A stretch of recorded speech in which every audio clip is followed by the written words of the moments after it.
Praise Lord. ദൈവനാമത്തിൻ്റെ മഹത്വം ഉണ്ടാകട്ടെ. എന്നെ കേൾക്കുന്ന എല്ലാ പ്രിയപ്പെട്ടവർക്കും വേഗം വരുന്ന കർത്താവായ യേശുക്രിസ്തുവിന്റെ നാമത്തിൽ ഞാൻ എൻ്റെ സ്നേഹവന്ദനങ്ങൾ അറിയിക്കുന്നു. പ്രിയമുള്ള ദൈവമക്കളെ, യാതൊരു ക്ഷീണവുമില്ലാതെ സന്തോഷത്തോടെയാണ് ദൈവസന്നിധിയിൽ ആയിരിക്കുന്നത്. Praise God. ഞാൻ നിങ്ങളെ എൻകറേജ് ചെയ്യാനായി ഒരു കാര്യം പറഞ്ഞുകൊള്ളട്ടെ. ഏതെല്ലാം ഇത് ക്ഷീണം ജീവിതത്തിൽ വന്നാലും ഒരു വാക്യം എപ്പോഴും ഓർത്തു കൊള്ളണമേ. 2 കൊരിന്ത്യർ 12-ാം അധ്യായത്തിൻ്റെ 9-ാം വാക്യം, അതിൻ്റെ ആദ്യ ഭാഗം, എൻ്റെ കൃപ നിനക്ക് മതി, എൻ്റെ ശക്തി ബലഹീനതയിൽ തികഞ്ഞു വരുന്നു. Praise God. ദൈവശക്തി ബലഹീനതയിൽ തികഞ്ഞു വരുന്ന ശക്തിയാണ്. ദൈവമക്കളെ, ബലഹീനത കർത്താവിന് നല്ലവണ്ണം മനസ്സിലാകും. കാരണം താൻ ബലഹീനപ്പെട്ടു പോയിട്ടുണ്ട്. എന്നാൽ ക്ഷീണിച്ചു പോയപ്പോഴും നാം ക്ഷീണിച്ചു മടുക്കാതിരിപ്പാൻ പാപികളാൽ തനിക്ക് കഷ്ടം നേരിട്ട കർത്താവിനെ വിചാരിപ്പാൻ നമുക്ക് കഴിയണ്ടേ. ഇന്നൽപ്പം നേരത്തെ ചിന്തയ്ക്കായിട്ട് മർക്കോസിൻ്റെ സുവിശേഷം 6-ാം അധ്യായം 31-ാം വാക്യം, മാർക്ക് ചാപ്റ്റർ 6 വേഴ്സ് 31. വരുന്നവരും പോകുന്നവരും വളരെ ആയിരുന്നതിനാൽ അവർക്ക് ഭക്ഷിപ്പാൻ പോലും സമയമില്ലായതുകൊണ്ട് അവൻ അവരോട്, നിങ്ങൾ ഒരു ഏകാന്ത സ്ഥലത്ത് വേറിട്ട് വന്ന് അല്പം ആശ്വസിച്ചു കൊള്ളുവിൻ എന്ന് പറഞ്ഞു.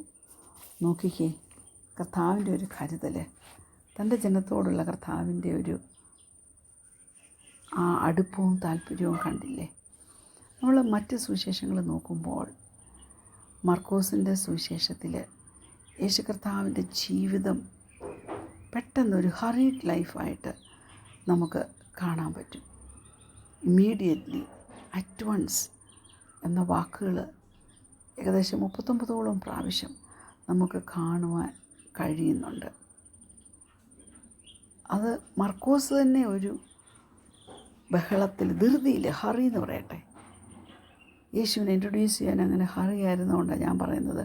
താൻ സുവിശേഷം എഴുതിയപ്പോഴും യേശു കർത്താവിൻ്റെ ബർത്തൊക്കെ അങ്ങനെ ഇങ്ങനെ അങ്ങ് സ്കിപ്പ് ചെയ്തു. പെട്ടെന്ന് നേരിട്ട് താൻ പോയത് യേശു കർത്താവിൻ്റെ ബാപ്റ്റിസം മിനിസ്ട്രിയിലേക്കാണ്. ചുരുക്കി പറഞ്ഞാൽ മർക്കോസ് 6-ൽ യേശു കർത്താവ് ടെമ്പിളിൽ നിന്ന് പഠിപ്പിക്കുന്നതും പ്രീസ്റ്റും ലോക്കൽസും ഒക്കെ അവനെ റിജക്റ്റ് ചെയ്യുന്നതൊക്കെ നമ്മൾ കാണുന്നുണ്ട്. ഹല്ലേലൂയ. ജോൺ ദ ബാപ്റ്റിസ്റ്റിനെ ഹെരോദാവ് കൊല്ലുന്നു. അതിനുശേഷം ഡിസൈപ്പിൾസിനെയൊക്കെ കർത്താവ് പല സ്ഥലങ്ങളിലേക്ക് പ്രീച്ച് ചെയ്യാനും സൗഖ്യമാക്കാനും ഒക്കെ വിടുന്നുണ്ട്. നമ്മൾ നോക്കുമ്പോൾ മത്തായിയുടെ സുവിശേഷം, ലൂക്കോസിൻ്റെ സുവിശേഷമൊക്കെ ഈ ഭാഗങ്ങളൊക്കെ തീർക്കാനായിട്ട് ചാപ്റ്റേഴ്സ് എഴുതി വിട്ടു. എന്നാൽ മർക്കോസ് 6:31 വന്നപ്പോൾ യേശു കർത്താവ് തന്നെ ഒരു റെസ്റ്റിൻ്റെ കാര്യത്തെക്കുറിച്ച് പറയുക. ഒരു വിജനമായ സ്ഥലത്തേക്ക് പോകുവാൻ യേശുവും ശിഷ്യന്മാരും ഒരു ബോട്ടെടുത്തു. എന്നാൽ അവിടെയുള്ള അനേകർ ആ ഷോർ ലൈനിൽ തടുത്തുകൂടി. പലരും വിയറി ട്രാവലേഴ്സായിരുന്നു, ക്ഷീണിച്ച് തളർന്നവർ. അപ്പോൾ കർത്താവ്, ഞാൻ വിശ്വസിക്കുന്നു, come on guys, can't you give us just a night off? അങ്ങനെ ഒന്നും ആരും ചോദിച്ചില്ല, ആരും പറഞ്ഞില്ല. Praise God. യേശു കർത്താവിന് പുരുഷാരത്തോട് മനസ്സലിവ് ഉണ്ടായിരുന്നത്. കുറേ സ്പിരിച്വൽ കാര്യങ്ങൾ അവരുടെ ഉള്ളിലേക്ക് തള്ളിക്കയറ്റണമെന്ന് യേശു ധൃതി വെക്കുന്നവനല്ല. യേശു കർത്താവിന് റെസ്റ്റ് ആവശ്യമാണ്, പ്രാർത്ഥിക്കാൻ റെസ്റ്റ് ആവശ്യമാണ്. മർക്കോസ് യേശു കർത്താവ് സമയം മാറ്റി റെസ്റ്റ് ചെയ്ത് പ്രാർത്ഥിക്കുന്ന കാര്യത്തെക്കുറിച്ച് 11 പ്രാവശ്യം തൻ്റെ സുവിശേഷത്തിൽ, 16 അധ്യായമുള്ള തൻ്റെ സുവിശേഷത്തിൽ താൻ പറഞ്ഞിട്ടുണ്ട്. ഹല്ലേലൂയ. മർക്കോസ് നമ്മെ അനേക കാര്യങ്ങൾ ഈ ഭാഗത്തു നിന്നൊക്കെ പഠിപ്പിക്കുന്നുണ്ട്. Hallelujah. We all have days when it feels like we are giving more than receiving. നമ്മൾ റിസീവ് ചെയ്തതിനെക്കാട്ടി കൂടുതൽ നമ്മൾ കൊടുക്കുന്ന ഒരവസ്ഥയിലേക്ക് നാം ആയിപ്പോയെന്ന് നമുക്ക് തോന്നാറുണ്ടല്ലോ. അങ്ങനെയുള്ള ദിവസങ്ങൾ വരുമ്പോൾ ഒരു കാര്യം ഓർത്തോണം, യേശു കർത്താവും പ്രാർത്ഥിക്കാൻ വേണ്ടി ഒന്ന് റിക്കവർ ചെയ്യാൻ വേണ്ടി സമയം മാറ്റി വെച്ചെടുത്തിട്ടുണ്ട്. നമ്മുടെ റിസോഴ്സസ് എല്ലാം ഫിനിറ്റാണ്. God's are infinite. യേശു കർത്താവിൻ്റെ റിസോഴ്സ് എല്ലാം ഇൻഫിനിറ്റാണ്. ഹല്ലേലൂയ. ബാങ്ക്സെ ഒരു ആർട്ടിസ്റ്റാണ്, ഒരു സ്ട്രീറ്റ് ആർട്ടിസ്റ്റാണ് ബാങ്ക്സെ. താൻ പറഞ്ഞ ഒരു കൂട്ടുണ്ട്, അതിങ്ങനെ, if you get tired learn to rest not to quit. നീ ടയേർഡായി പോവുകയാണെങ്കിൽ നീ റെസ്റ്റ് ചെയ്യാനാണ് പഠിക്കേണ്ടത്, അല്ലാണ്ട് ഇട്ടിട്ട് പോകാനല്ല പഠിക്കേണ്ടത്. അത് നമ്മെ ബുദ്ധി ഉപദേശിക്കുന്നത് എന്താണെന്നറിയാമോ? Giving up what you are doing, അതും ലേണിംഗ് ടു റെസ്റ്റ്, അതും തമ്മിൽ വലിയ വ്യത്യാസമുണ്ട്.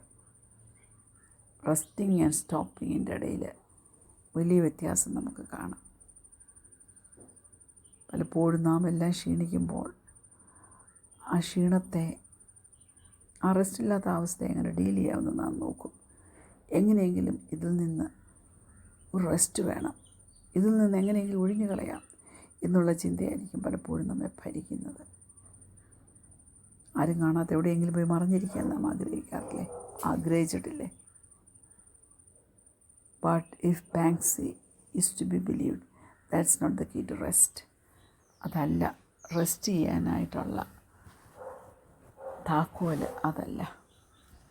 ദൈവമക്കളെ, ഗലാത്യ ലേഖനം 6-ാം അധ്യായം അതിൻ്റെ 9-ാമത്തെ വാക്യം, ഗലേഷ്യൻസ് ചാപ്റ്റർ 6 വേഴ്സ് 9 ഇങ്ങനെ പറയുന്നു: നന്മ ചെയ്യുകയിൽ നാം മടുത്തു പോകരുത്, തളർന്നു പോകാഞ്ഞാൽ തക്ക സമയത്ത് നാം കൊയ്യും. Let us not become weary in doing good, for at the proper time we will reap a harvest if we do not give up. Hallelujah. യേശുവിനെ പോലെ തൻ്റെ ജീവിതം പിതാവിൻ്റെ ഇഷ്ടത്തിന് സമർപ്പിച്ച് ഡെയിലി യാത്രയിലായിരിക്കുന്ന യേശു, നമുക്ക് തന്നെ അറിയാം, താൻ ക്ഷീണിച്ചാലും താൻ മറ്റുള്ളവരുടെ കാര്യത്തിന് പ്രാധാന്യം കൊടുത്തിരുന്നു. Hallelujah. Putting others first. Hallelujah. Serving, doing the right thing, അല്ലെങ്കിൽ പൗലോസ് അപ്പോസ്തലൻ പറയുന്നത് ഡൂയിങ് ഗുഡ്, നന്മ ചെയ്യും. ഹല്ലേലൂയ. ഈ ബാങ്ക്സെ പറയുന്നത്, നമ്മളെ എൻകറേജ് ചെയ്യുന്നത്, not become weary in doing good because there is a harvest to come from it. There is a purpose to the obedience and honor we show God every day.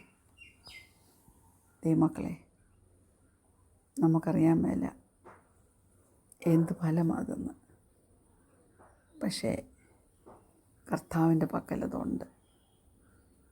അവൻ്റെ മഹത്വത്തിനനുസരിച്ച് അവനത് shape ചെയ്ത് നമുക്ക് ആ ഫലങ്ങൾ തരും.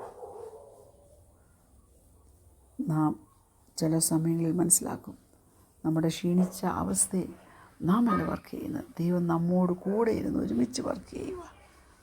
Hallelujah. പക്ഷേ നമുക്കൊരു effort വേണം. എന്തിനാ? നന്മ ചെയ്യുവാൻ. ഹല്ലേലൂയ. അനുസരിപ്പാൻ. അപ്പം ഒബീഡിയൻസും and efforts to do good, അത് രണ്ടും കൂടെ ഒരുമിച്ച് നമ്മുടെ ജീവിതത്തിൽ ആയിരിക്കണം. നമ്മുടെ തിരുവചനമുണ്ടല്ലോ, നമ്മെ പഠിപ്പിക്കുന്നത്, അധ്വാനിക്കുന്നതിന് ഭാരം ചുമക്കുന്നതിന് വരെ നിങ്ങൾ എൻ്റെ അടുക്കൽ വരും, ഞാൻ നിങ്ങളെ ആശ്വസിപ്പിക്കും. അങ്ങനെ ആശ്വസിപ്പിക്കുന്നൊരു നല്ല ദൈവത്തെ കഴിഞ്ഞ കാലങ്ങളിൽ കണ്ടുമുട്ടുവാൻ ദൈവം നമ്മെ സഹായിച്ചതിനായിട്ട് നമുക്ക് ദൈവത്തെ സ്തുതിക്കാം. മത്തായിയുടെ സുവിശേഷം 11-ാം അധ്യായം അതിൻ്റെ 28-ഉം 29-ഉം വാക്യങ്ങൾ നമ്മുടെ ഹൃദയത്തിൽ നാം സംഗ്രഹിച്ച് വെക്കേണ്ട വാക്യങ്ങളാണ്. എൻ്റെ അടുക്കൽ വരാനാണ് പറയുന്നത്. Praise God. ലോകത്തിലുള്ളവരാണെങ്കിൽ നമ്മൾ ക്ഷീണിച്ച് നമ്മളെ കണ്ടാൽ പറയും, അല്പം പോയി റെസ്റ്റ് എടുക്കാൻ പറയുമ്പോൾ യേശു കർത്താവ് പറയാം, വാ എൻ്റെ അടുക്കൽ വന്ന് നിങ്ങൾ റെസ്റ്റ് എടുക്കുക. ഈ നല്ല ദൈവത്തെ സേവിപ്പാനിടയായത് നമ്മുടെ ഭാഗ്യമല്ലാണ്ട് എന്താ പറയേണ്ടത്? നമുക്ക് കണ്ണടയ്ക്കാൻ പ്രാർത്ഥിക്കാം. ഞങ്ങളെ സ്നേഹിക്കുന്ന ഞങ്ങളുടെ നല്ല ദൈവമേ, സ്വർഗീയ പിതാവേ, വിശ്വസ്തനായ ദൈവമേ, ഞങ്ങളെ സ്നേഹിക്കുന്ന സേവിക്കാൻ ഞങ്ങൾക്ക് ഭാഗ്യം തന്നല്ലോ നിന്നെ. ആ നല്ല ദൈവത്തെ ഞങ്ങൾ സേവിച്ചും മാനിച്ചും കർത്താവ് ആവശ്യത്തിന് റെസ്റ്റ് എടുത്തു. കർത്താവ് ഞങ്ങളുടെ ക്ഷീണത്തെ മാറ്റിത്തരുന്ന കർത്താവിൻ്റെ കയ്യിലേക്ക് ഞങ്ങളെ സമർപ്പിച്ച് മടുത്തു പോകാതെ മുന്നോട്ടുള്ള ഓട്ടം ഓടിത്തേപ്പാൻ ഞങ്ങളെ സഹായിക്കാൻ പ്രാർത്ഥനയുടെ സ്തോത്ര യേശുവിന്റെ നാമത്തിൽ തന്നെ amen. Praise the lord. God bless U.